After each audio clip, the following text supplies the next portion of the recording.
nuren Alawatanim Filnakasikai Alawatanim Hoppen och gallop Mamut laidadaw Kungedit berätt Kapsvåraledaw Addisu Tuwadet Hasablomedaw እኛ ደግሞ ከአርሶ አደር ጋር የተሰለፍነን ከድሃው ጋር የተሰለፍነን ይሄ እንዴት ይፈርሳል ነበርን ወይ ነው አሁን ኢህአዴግ ማየት ያለበት ዝም ብሎ አይዲያል ነገር ሳይሆን ፕራክቲካሊ ምን እያደረግን ነው ብሎ ማየት አስፈላጊ ነው ለውጥ አቅጣጫዎች አዲስ ትውልድም በአብዛኛው እንዲገባ ማጆሪቲ አሁን የህወሓት አዲስ ትውልድ ነው ለመጀመሪያ ጊዜ በታሪክ አዲስ ትውልድ ነው የመጣው ወደ አመራር ለውጥ የሚጎትት ኃይል የት ይበዛል አሁን ቲፒኤልኤፍ ስንመለከት በጣም ነባር አመራሮች ይበዙበታል ሲኒየር ነባር አመራር ማለት ቅድም እንዳልኩት ነው እኔ የፈጠርኩ እኔ ማቅ እኔ የሚሻሉ ያስባል ከኔ በታች ያለ ሰው ለውጥ ሊመራ ይችላል ብሎ ያስብም የወሰን ብዙ የሚያጨቃጨቀን ነው ያልወስድም የኤርትራ እንኳን የተፈታ ምን ነካችሁ እንዴ የኤርትራ ፈተንስ እዚህ ወልቃይት ራያ ማንሳታችን ጥሩ ነው ግን ይሄ ችግር ነው ወይ ለኛ ትግራይ ክልል በወሎ ውስጥ አቋርጦ መሄድ የሚቸገር ከሆነ መጀመሪያ ማፈር ያለበት ወሎ ነው ሶልቭ ማድረግ ያለበትም ወሎ ነው ምክንያቱም ትግራይ በወሎ ካላለፈ ወሎም በሸዋ ካላለፈ ሸዋን በሚቀጥለው ካላለፈ አንዱ ጋር ያለው ሀብትና ንብረት ሌላው ጋር መሸጋገር አይችልም ዝም ብሎ ቦሮ ሄዶ አስመራ ኢሱ ይያለ አብይ ደግሞ እስካለ ድረስ አብይ ሚዘን ብዙ ለውጥ እናመጣለን የሚል እምነት አለኝ የትንታኔ ሜዳ ነው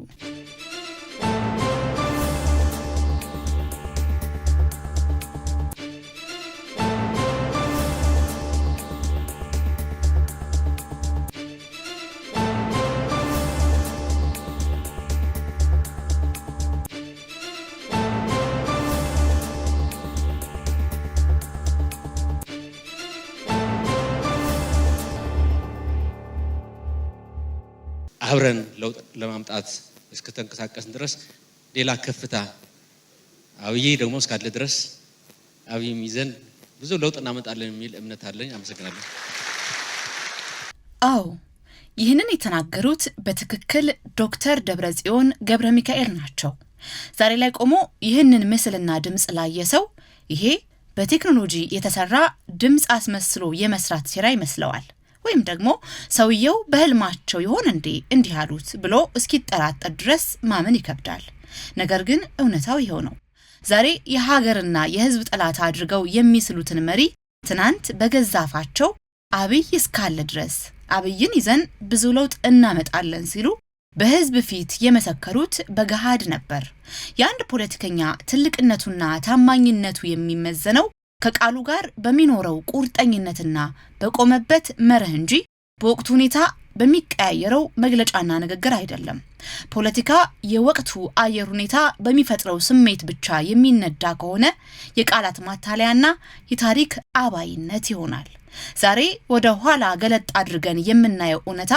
ከ7 ወይንም 8 ዓመታት በፊት የተፈጸመውን ሳይሆን ገና ለውጡ በመጣ በ6ኛው ወር በሐዋሳው የኢህአዴግ ጉባኤ ላይ የተናገሯቸውን ታሪካዊ ንግግሮች ነው ራሳቸውን የትግራይ ህዝብ ብቸኛ አለኝታ አድርገው የሚያቀርቡት የህወሓት መሪዎች በጊዜው በአደባባይ የተናገሩትና ዛሬ የቆሙበትን ምድር ስናነጻጽር የምናገኘው ኡነታ አንድ ብቻ ነው የማይማሩ ብቻ ሳይሆኑ ከታሪክና ከራሳቸው አፍ ከወጡ ቃላት እንኳን ትምህርት መውሰድ የማይችሉ መሆናቸውን ነው ዛሬ ላይ ሆነን ትናንትን ስናስታውስ ማን ከቃሉ ጋር ጸንቶ ቆመ ማን ህዝብንና ሀገርን ከዳ ከሃዲው አብይ ነው ወይስ ደብረጽዮን የሚለውን ለመመለስ የራሳቸውን የዶክተር ደብረጽዮን ገብረ ሚካኤልን የትናንት ቃል መምዘዝና ማስረጃ ማድረግ ብቻ በቂ ነው ደብረጽዮን ያኔ አብይ እስካለ ድረስ አብይን ይዘን ብዙ ለውጥ እናመጣለን ብለው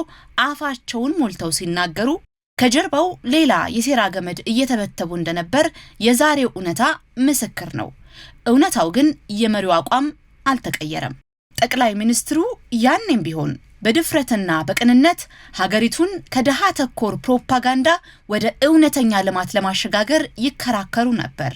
አብዮታዊ ዲሞክራሲ እያሉ ህዝብን ማታለል እንደማይቻልና ለገበሬው እውነተኛ ውግንና ማለት ማዳበሪያና የኢሪጌሽን ልማት እንደሆነ በሆደ ሰፊነት የተነተኑት ያኔ ነበር። እኛ ደግሞ ከአርሶ አደር ጋር የተሰለፍነን፣ ከድሃው ጋር የተሰለፍነን። ይሄ እንዴት ይፈርሳል? ገና እኮ ነው። መቼ ተቀየረ?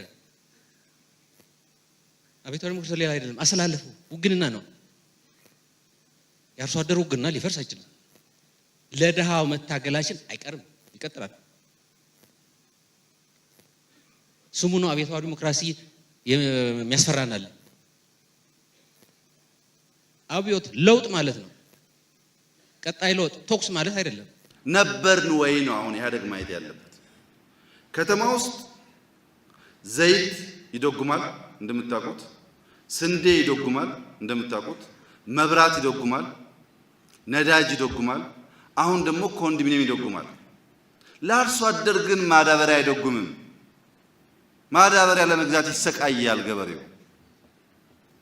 ዝም ብሎ አይዲያል ነገር ሳይሆን ፕራክቲካሊ ምን እያደረግን ነው ብሎ ማየት አስፈላጊ ነው።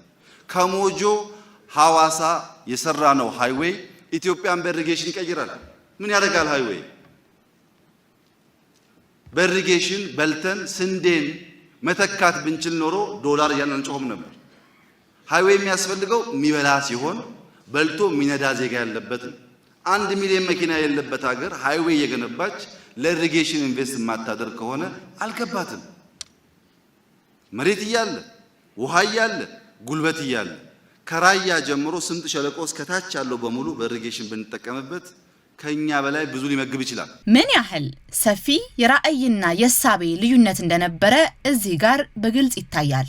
ህወሓት ለ30 ዓመታት በቃላት ሲጫወት የኖረውን ለድሃው የወገንነን የሚል መፈክር ደብረጽዮን ሲደግሙት፣ ጠቅላይ ሚኒስትሩ ግን በተግባር የተሰራውን እውነታ በይፋ ሞገቱት። ሀገሪቱ ከ1 ሚሊየን ያነሰ መኪና ያላት ለእርሻ የሚሆን ኢንቨስትመንት ሳታደርግ ለከተማ ሃይዌይና ለነዳጅ ድጎማ ብቻ ትኩረት መስጠቷ እውነተኛ የድሃ ውግንና እንዳልነበር አጋለጡት። ዛሬን እንመልከት። ጠቅላይ ሚኒስትሩ ያን የተናገሩትን በስንዴ ልማትና በመስኖ አረጋግጠው አሳይተዋል። ህወሓቶች ግን ያኔም ቢሆን በንድፈ ሐሳብ ድንፋታ ህዝብን ለማታለል ከመሞከር ውጪ እውነተኛ የልማት አስተሳሰብ አልነበራቸውም። ይህ የሚያሳየን ጠቅላይ ሚኒስትር አብይ አህመድ የዛሬን ችግርና የነገን ተስፋ አስቀድመው የማየት አቅም ያላቸው የሩቅ ተመልካችና ጥልቅ አስተዋይ መሪ መሆናቸውን ነው። ያኔ በ6ኛ ወር ላይ ሆነው ሀገሪቱ በመስኖ አቅሟ መመገብ እንደምትችልና የራሷን እድል መወሰን እንደምትችል ሲናገሩ ብዙዎች እንደ እውን የማይሆን ህልም ቆጥረውት ነበር። ዛሬ ግን በስንዴ ምርታማነት አረጋግጠውት አየነው። ያኔ ላይ ሆነው ስለ ሀገሪቱ የዛሬ እድገትና የምግብ ዋስትና እንደተጨነቁና መፍትሄ እንደፈለጉ ሁሉ ዛሬም ላይ ሆነው ስለ ነገይቷ ኢትዮጵያ ታላቅነትና ከፍታ ያያሉ፣ ያልማሉ፣ በተግባርም ይተጋሉ። በተቃራኒው ደግሞ ያኔ ላይ ሆነው ለለውጡ ሂደትና ለሀገሪቱ ሰላም ትልቅ ስጋት የሚሆነው የትኛው አካል እንደሆነ አስቀድመው ያውቁ ነበር። ህወሓት በነባር አመራሮች ተጽዕኖ የተያዘ ለውጥን የሚጎትትና በሐሳብ መሸነፍን የማይቀበል ግትር ስብስብ መሆኑን ገና በወቅቱ በጥበብና በፖለቲካ ብስለት ተንትነውት ነበር። የዛሬውን የህወሓት የውድቀትና የጥፋት መንገድ ያኔ በግልጽ ያዩት የሩቅ ተመልካችነታቸው ማረጋገጫ ነበር። ለውጥ የሚጎትት ኃይል የት ይበዛል? አሁን ቲፒኤልኤፍ ስንመለከት በጣም ነባር አመራሮች ይበዙበታል። ሲኒየር ነባር አመራር ማለት ቅድም እንዳልኩት ነው። እኔ የፈጠርኩ እኔ ማቅ እኔ የሚሻሉ ያስባል። እኛም ስናርግ እንደሱ ነው። ከኔ በታች ያለ ሰው ለውጥ ሊመራ ይችላል ብሎ አያስብም። ኦህዴድ ውስጥ ያለው ቻሌንጅ እና ቲፒኤልኤፍ ውስጥ ያለውን ቻሌንጅ እኩል አርገን ካየን ፖለቲካ አልገባንም ማለት ነው። እኩል አይደለም። ከፍተኛ ኃይል አለ፣ ኢንፍሉዌንስ ማድረግ የሚችል ቻሌንጅ ማድረግ የሚችል ቸርማንም ብትሆን ስራ አስፈጻሚም ብትሆን የሚገዳደር ኃይል አለ።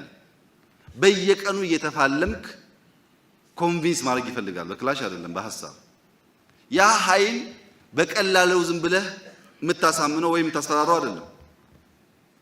ያ ቻሌንጅ ደህዴን ጋር ይቀንሳል። በብዙ በለውጥ ጉዳዮች ቅድም እንደተነሳው እኛ እንነጋገራለን፣ እንመካከራለን። ካለምንም ማጋነን 99% እዚህ ያሉ ሰዎች ለውጡን ባያግዙና ባይመሩ ኖሮ አይቻልም። አስቸጋሪ እኮ ነው። የምናገረው እኔ የሆንኩበት ምክንያት ያው እኔ ሊቀመንበር ስላላችሁኝ ካልሆነ በስተቀር ሁሉም ጉዳይ በእኔ ተጀምሮ በእኔ የሚያልቅ አይደለም። ከሆነም ለውጥ መሆን አይችልም። ለውጥ መሆን የሚችለው እኔ እንኳን ብጀምረው ኒውትራል የሆነ ኃይል እያሳመንኩ ማምጣት ከቻልኩ ነው እንጂ እኔ ጀምሬ የሚጨርሰው ለውጥ እንኳን ለኢትዮጵያ ለኔ ቤት ለትዳሬም በቂ አይደለም፣ ሚስቴን ካላማከርኩ። ይህ የጠቅላይ ሚኒስትሩ ንግግር የህወሓትን ውስጣዊ ማንነትና የወደፊት አካሄድ ገና በወቅቱ ቀድሞ የመተንበይ የፖለቲካ ብስለት ማሳያ ነበር። በተቃራኒው ደግሞ የህወሓት መሪዎች በወቅቱ በአደባባይ አብረን እየተጓዝን ነው ወይስ እየተጓተትን የሚል የሐሰት ስጋትና የጽድቅ ሽፋን ቢያነሱም ውስጣቸው ግን የሌላ ጥፋትና ሴራ ማሰሪያ እንደነበር የዛሬው እውነታ ይመሰክራል። ድርጅቱ ሳይፈርስና አዲስ አበባን ሳይለቁ በፊት ደብረጽዮን ራሳቸው የተናገሩት የትናንት ቃል ዛሬ የቆሙበትን የክህደትና የጦርነት መንገድ በግልጽ ይሞግተዋል። ያኔ የለውጡ አካል መስለው ለመታየት የተናገሩት ቃልና የዛሬው እውነተኛ ማንነታቸው እርስ በርስ ይጋጫል። ስለዚህ ለኢህአዴግም ይጠቅማል፣ ለህወሓት ብቻ አይደለም። ለህወሓትም ይጠቅማል፣ ለኢህአዴግም የሚጠቅም ነው።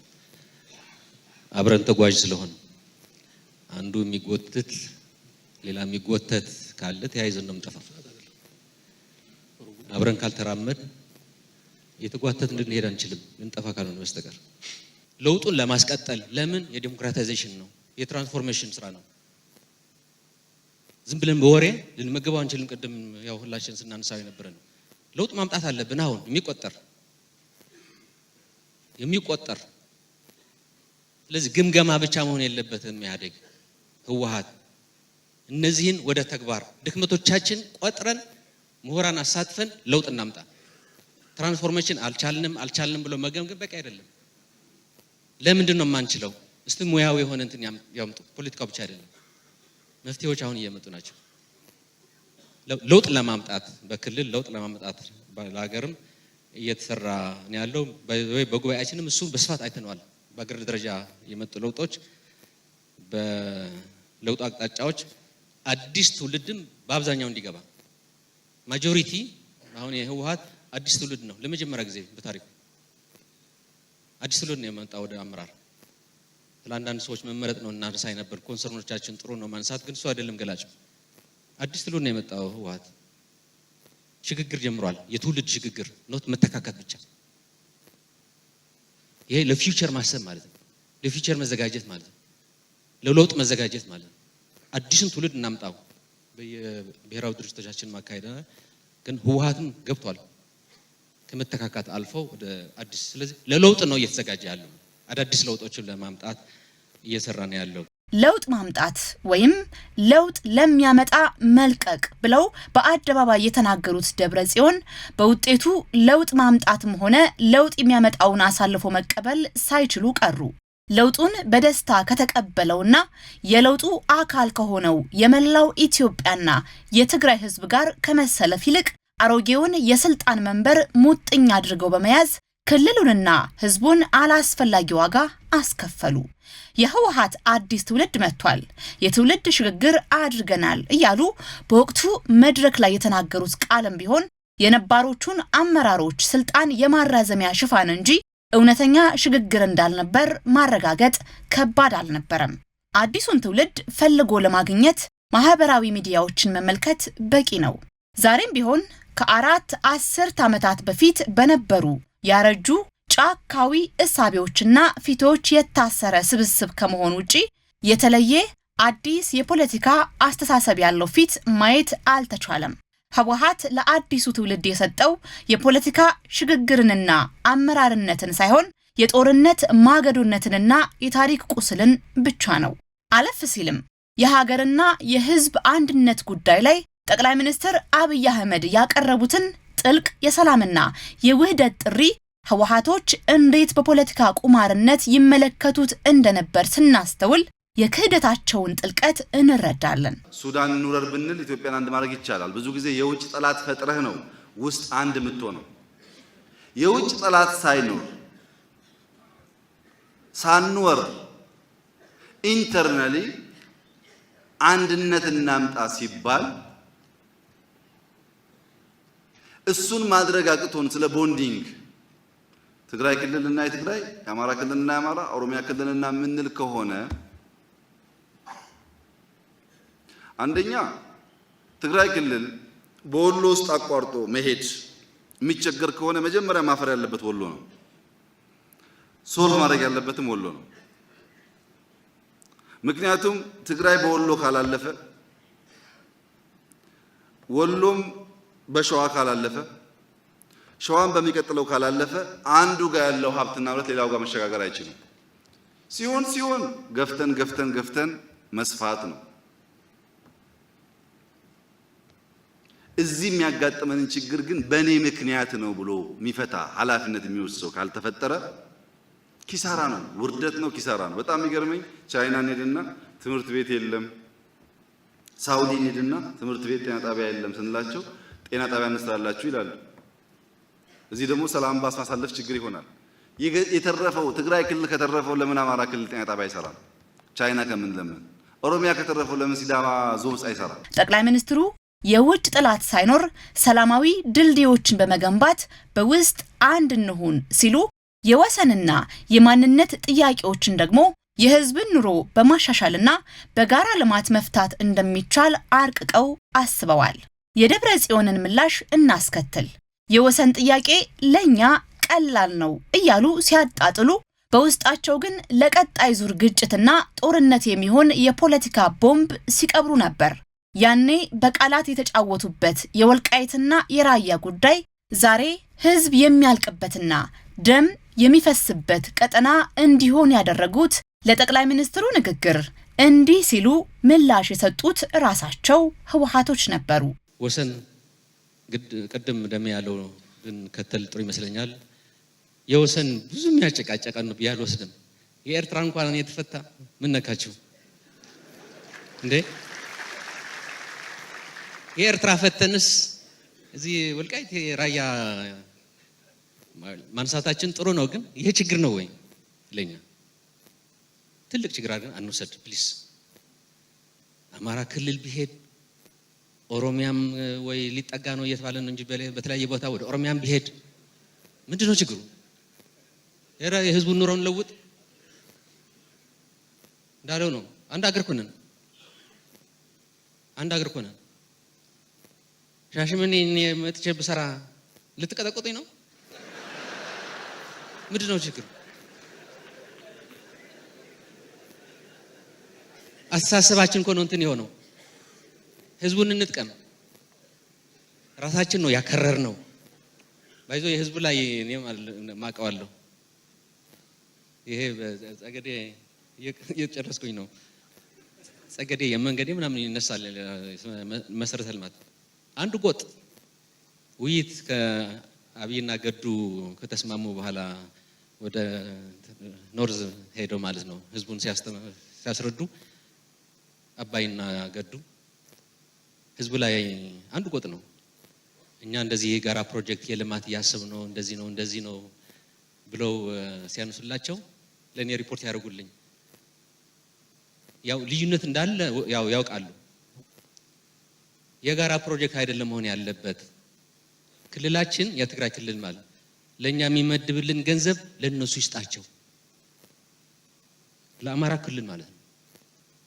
ለዛ ጎራባች ለምን ልዩነት አለ ብለዋል ራሱ ህዝብ። አብረን እኮ የታገል ነው። ለምን እኛ ጋር አሁን ግን ልዩነት አለን? ስለዚህ ለኛ የምትሰጡት የጋራ ፕሮጀክት ብቻ ሳይሆን የኛ በጀት ይሰጣቸው ነው ያለው ህዝቡ። እስከዚህ ድረስ እስ በራሱ እንትን ያደርጋል። አመራሮች ያላል ነው የማንለው ማለት ነው። የህዝቡ አናንሳ ባካቸው። ይሄን ህዝብ ይዘን ደግሞ ማንፈታው ነገር ሊኖር አይችልም። ስለዚህ የከረረ ነገር አይኖርም ነው የምለው፣ አይኖርም። ሁሉም እኛም እንዳላችሁት በድርጅትም እንጨርሰዋለን። ወደ ፌዴሬሽን ወደ ምናምን የሚሄድ ነገርም የለውም። ህዝብ ለህዝብ ህዝቡ ያለው ሁሉም ይሆናል። ህዝብ ያለው ማለት የራሳችን አቋም አይደለም የምናራምደው። ስለዚህ የወሰን ያው ስለሚነሳ እሹ ነው ያነሳችሁት። ይህንን አቋምና ንግግር ያንጸባረቀው የዛሬው ከሳሽ ተዋጊና ሀገር አፍራሽ ቡድን ነው ቢባል ምናልባትም ማመን ይከብዳል። በዚያ መድረክ ላይ ደብረጽዮን የተናገራቸውን ቃላትና የነበረውን የሰውነት ቋንቋ ላስተዋለ ሰው ይህ ድርጅት ወደፊት ሀገር የሚያፈርስ ጦርነት ይከፍታል ብሎ መገመት ሞኝነት ይመስል ነበር። በቪዲዮው ላይ እንደሚታየው ደብረጽዮን እጅግ በተረጋጋ ሰላማዊና ለሀገርና ለሕዝብ ተቆርቋሪ በሚመስል መንፈስ ነው ስለ ወሰንና ማንነት ጥያቄዎች የተናገረው። ወሰን ለኛ ችግር አይደለም፣ የወልቃይትና የራያ ሕዝብ አንድ ነው፣ በጀታችንን ለነሱ እንስጣቸው እያለ በለስላሳ ምላስ ሲናገር ያየ ማንኛውም ሰው ህወሓቶች ለሰላምና ለሕዝቦች ወንድማማችነት እጃቸውን የዘረጉ ቅን አካል እንደሆኑ ለማመን ይገደድ ነበር። ነገር ግን እውነታውና የታሪክ ሀቅ ከቪዲዮ በስተጀርባ ሙሉ በሙሉ ተቃራኒ ነበር። አዎ የወሰን ጥያቄ ለነሱ በወቅቱ ቀላል ነበር። ምክንያቱም ለ27 ዓመታት የመሬት ወሰኖችን በጉልበት በበላይነትና በኃይል የፈለጉበት ቦታ ላይ በማስመር የህዝቦችን ማንነት ረግጠውና አፍነው መግዛት ችለው ነበርና ለህዝቡ ትክክለኛ የፍትህና የማንነት ጥያቄ ምላሽ ከመስጠት ይልቅ ጉዳዩን በለስላሳ ቃላት በማስመሰል በንቀትና በበላይነት እይታ በመሸፈን ለወደፊት ፖለቲካቸው የሚሆን ስንዱነት ላይ ነበሩ። የከረረ ነገር የለም፣ ራሳችንን ያከረርነው አንድ ሀገር ነን እያሉ በአደባባይ የተናገሩት ደብረጽዮን ስልጣን ከእጃቸው ማምለጡን እንደተረዱ ነበር የወልቃይትና የራያ ጉዳይ የደም መፋሰሻ የጥፋትና የጦርነት ዋና መነሻ ያደረጉት። በለስላሳ ቃላት የሸፈኑት መርዛማ ዕቅዳቸው ሲገለጥ በ10 ሺዎች የሚቆጠሩ የትግራይ ወጣቶችን ለጦርነት መስዋዕት አደረጓቸው። ይህ የማስመሰልና የሴራ ፖለቲካቸው በወሰንና በማንነት ጉዳይ ላይ ብቻ የተወሰነ አልነበረም። የዛሬው ከሳሽ ቡድን በጠቅላይ ሚኒስትር አብይ አህመድ ላይ የሚያቀርበውን የሐሰት ወቀሳና ፍረጃ ውድቅ የሚያደርገው ሌላው ትልቅ ማስረጃ በዚሁ መድረክ ላይ ስለ ጠቅላይ ሚኒስትሩ ደፋርና ታሪካዊ እርምጃዎች የሰጡት ይፋዊ ምስክርነት ነበር። ዛሬ ላይ ሆነው ጠቅላይ ሚኒስትሩን አካታች ያልሆነና በግል ውሳኔ የሚመራ እያሉ ለመክሰስ የሚሞክሩት የህወሓት ቁንጮች ትናንት ግን በካሜራና በህዝብ ፊት አድናቆታቸውን ሲቸሩት ነበር። ለዓመታት ተዘጋግቶ የነበረውን የኤርትራን በር በደፋር ዲፕሎማሲ መክፈታቸው በስደት የነበሩ የታጠቁና ያልታጠቁ የፖለቲካ ኃይሎችን ወደ ሀገር ቤት በመጋበዝ የወንድማማችነት ምህዳር መፍጠራቸውን የራሳቸው የህወሓት መሪዎች በተአምርነት ሲገልጹት ነበር። በዲፕሎማሲ የማይመጣን ሰላምና ለውጥ በድፍረት ያመጣ ሀገሪቱን ወደ ከፍተኛ ደረጃ ሊያደርስ የሚችል አጋጣሚ የፈጠረ መሪ እንደሆነ አፋቸውን ሞልተው መስክረውለታል። እንደ መንግስት የተሰራው ግን አሉ ለውጦች ማለት በጣም እንዲጠናከሩ ያደረጉ እኛ እንደ ኢህአዴግ በጋራ ያልወሰን ነው ዶክተር አብይ እንደ መንግስት መሪ የሰራው በተወሰነ ካቢኔ የሰራው ሊሆን ይችላል ካቢኔ ስለሌለው ማለት ነው። ግን እንደ መንግስት ይሄ ግንቦት ሰባት አሸባሪ የኦነግ የሚሉ ያው አነጋግሮ እንደነበር ታሳውሳላችሁ። ቀደም ተከተል ፓርላማ ሳያጸድቅ እንደዚህ ሆኗል እየተባለ ማለት ነው። ኋላ ቢስተካከልም እሱ በራሱ ግፊት የሄደው ነው። ኢህአዴግ ወስኛለሁ ሊል አይችልም። አስፈላጊ ነው በሚል የሄደበት ነው። የፕሮሲጀር ኢሹ አነሳን። ድርጊቱ ግን ተገቢ ነው። ውጤት አምጥቷል። የነዚህ ዲያስፖራ መድረኮች ኢህአዴግ አልወሰንም ይሁሉ አሜሪካ የተዞረ የተሰራ ማለት ነው።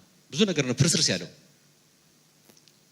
ትልቅ ድል ነው ማለት ሁሉም ክሌም ማድረግ አንችልም። ኢህአዴግ በኢህአዴግ ወስነን የመጡ ውጤቶች አሉ። ዶክተር አብይ አንዳንዱ በግሉ እንዳመራር መውሰድ የሚገባው ደግሞ አለ በግሉ ገብቶ የሰራው ይሄ ተጨማሪ ውጤት ነው ማለት ነው። የጋራችን ነው እያል መናገር አንችልም። ያስፈልጋል ብሎ በድፍረት የገባበት ነው። ውጤት አምጥቷል። ለውጥ አምጥቷል። ወደፊት አራምዶናል። አዎ ወደፊት አራምዷል። ግን ይሄ ዶክተር አብይ ነው ኢሴንሻል ሌሎቻችሁ የተቀላቀላችሁ እንድትኖሩ ይችላልላችሁ እንደ ኢህአዴግን አልወሰንም ፖዚቲቭ ኖት የማደርገው ማለት ነው የታዩ ለውጦች አሉ የሃይማኖቱም ያው ችግሩ 20 ምናምን አመት እንደነበር እናውቃለን እኔም የግሉ ነው ምለው የተወሰኑ የተጨመሩ ሊኖሩ ይችላሉ ግን ዶክተር አብይ ይሰራው ነው ለውጦች ናቸው እነዚህ በግልጽ የታዩ ለውጦች ማለት የማንጠብቃቸው ያልኩት ነው ባይዞ ይሄ ከአረቦች ጋር ከውጭ ምንዛሬም አለ ግን ማንጠብቃቸው ለውጦች አሉ እኔም በግልም አቃቸው ብዙ የተሰሩ በግሉ በግፊት እየተደማመረ ነው እንደ ኢህአዴግ የወሰነው አለ እንደ ኢህአዴግ ያልወሰነው በግሉ እንደ አመራር የሰራው ደግሞ አለ ይሄ ሲደማመሩ ጥሩ እርምጃ ወደፊት የኤርትራ እኔም ልገምተው አልችልም የተሰራው ስራ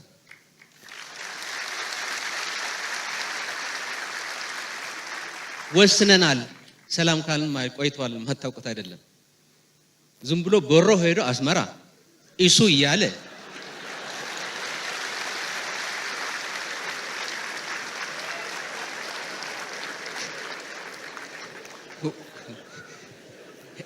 አንዳንዶቻችን የማንደፍረው የምንታወቅ ሰዎች ነን ወደ አፎ ኢሱም ያለ እንትን የሰራው ስራ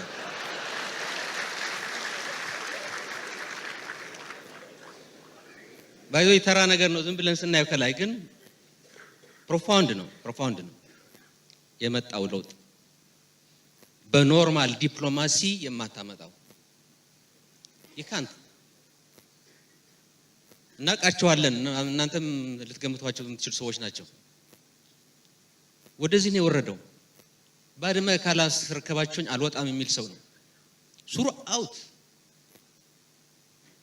በየትኛው ምትሃት ወይ ጸሎት አድርጎ እንደሆነ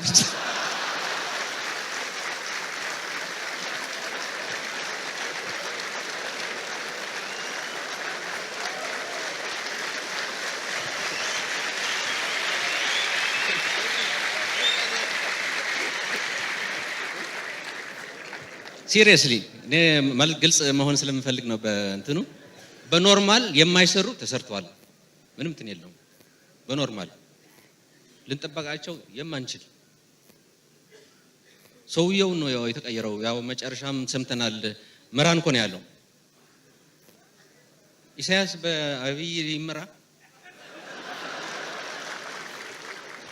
እስከዚህ ድረስ ሄደ እንትን ማለት ነው ብዙ በኖርማል ሊሆኑ የማይችሉ ምንላቸው አጋጥሟል ስለሄድንበት ማለት ሁሉ አመት እንታወቃለን ውስጥ ምን አይነት በሽታ ችግር እንዳላቸው ያው እንነጋገራለን እናውቃለን ምን እንዳለ በዚህ አጭር ጊዜ የተባለው መገመት የማይቻል ግን ብዙ ነገሮች ሊያስተካክሉን የሚችሉ አገራችን ገና ያልተጠቀምንበት እድል ማለት ወደ ከፍተኛ ደረጃ የሚያደርሱ እድሎች አግኝተናል ተዘግቶብን የነበረ ሰላሙ ብቻ አይደለም ሰላሙን ከሁሉም በላይ ትናንት ያነሳ የነበረ ሁሉ መከላከያ ሰራዊት የተባለ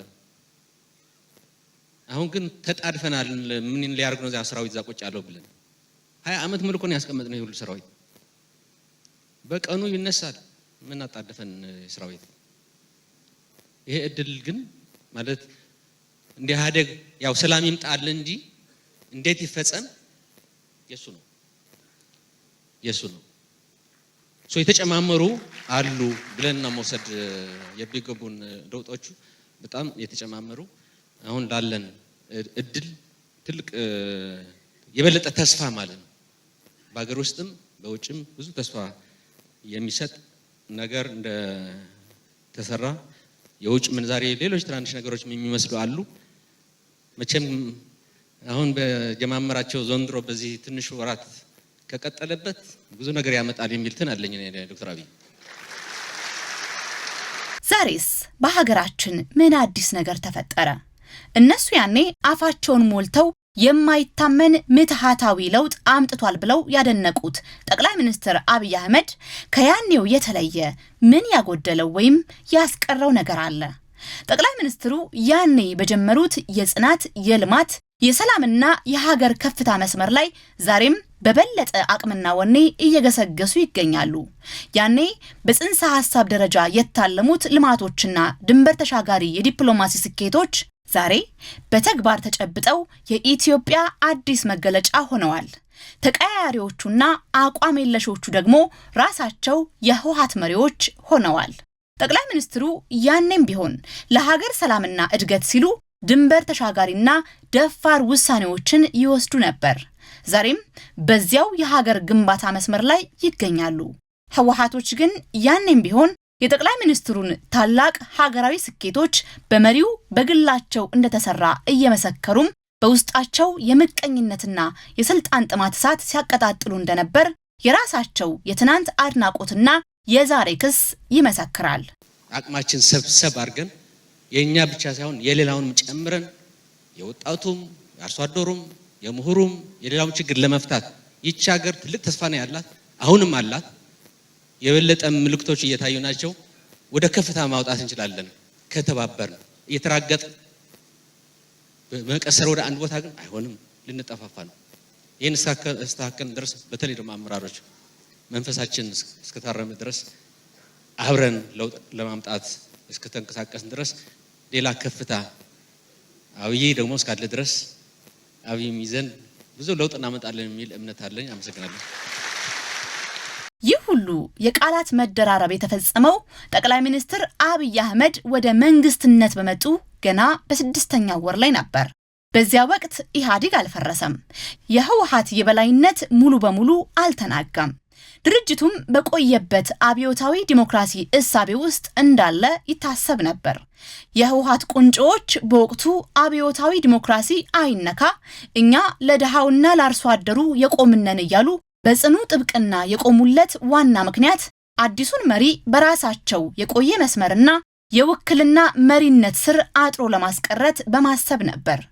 አዲሱ ጠቅላይ ሚኒስትር በራሳቸው ሀገራዊ ራዕይ በህዝባዊ ደጋፊነታቸውና በራሳቸው ነፃ አስተሳሰብ የሚመሩ ሳይሆን የነባሮቹን አመራሮች ፍላጎት የሚያስፈጽሙ ተላላኪ ይሆናሉ ብለው አልመው ነበር። ነገር ግን የጠበቁት የውክልና መሪነት ሳይሳካ ሲቀር ጠቅላይ ሚኒስትሩ በራሳቸው የጽናትና የሀገር አቀፍ ተቀባይነት መንገድ መራመድ ሲጀምሩ ይባስ ብሎ ደግሞ የለመዱበትና ሀገሪቱን ለ27 ዓመታት በጎሳ ከፋፍሎ የገዛው ኢህአዴግ መፍረሱ እውን ሲሆን የህወሓት መሪዎች የያዙት ጭብጥ ሙሉ በሙሉ ተናጋ። ሀገሪቱን በበላይነት የመዘወር ህልማቸው መጨረሻ ላይ መድረሱን ሲረዱ ያኔ በመድረክ ላይ የረጩት የሰላም የለውጥና የአንድነት ቃል በሙሉ በአንድ ጀንበር ተነነ።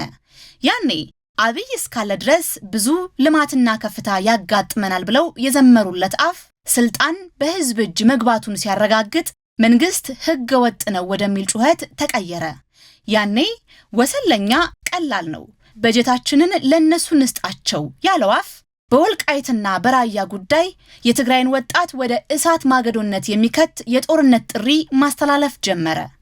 ያኔ በምትሃት የተሰራ ታላቅ የዲፕሎማሲ ስኬት ብለው ያደነቁት የኤርትራ ሰላም የስልጣን ስጋት ሲሆን የክህደትና የጠላትነት ምክንያት ተደርጎ ቀረበ። እንግዲህ እውነታው ይሄው ነው። ጠቅላይ ሚኒስትሩ ያኔ በ6ኛው ወር በሐዋሳ ጉባኤ ላይ በነበሩበት የልማት የጽናትና የኢትዮጵያ ከፍታ መስመር ላይ ዛሬም ጸንተው ይገኛሉ። የህወሓት ቁንጮዎች ግን የውክልና ስልጣን ፍላጎታቸውና የሴራ ፖለቲካቸው ሲከሽፍ ትናንት በገዛፋቸው የመሰከሩትን እውነት ሙሉ በሙሉ ካዱ። በመጨረሻም ግልጹን ጥያቄ ለታሪክና ለህዝብ እንተወው። ትናንት በነበሩበት የሀገር ግንባታና የልማት መስመር ላይ ዛሬም በተግባር የጸኑት ጠቅላይ ሚኒስትር አብይ ወይስ ደብረጽዮን? ቃል አባዩና ከሃዲው አብይ ወይስ ህወሓት? ትናንትን በቪዲዮ ዛሬን በኑሮው እያነጸርን ውረድን ውረድ አላዋጣንም፣ ፍና ከስቃይ አላዋጣንም፣ ሆብሎ ገድሎ መሞት ላይ ዳዳው ከእንግዲህ ብረት ገብስ ሆኗል ዕዳው። አዲሱ ትውልድ ሀሳብ ነው ሜዳው።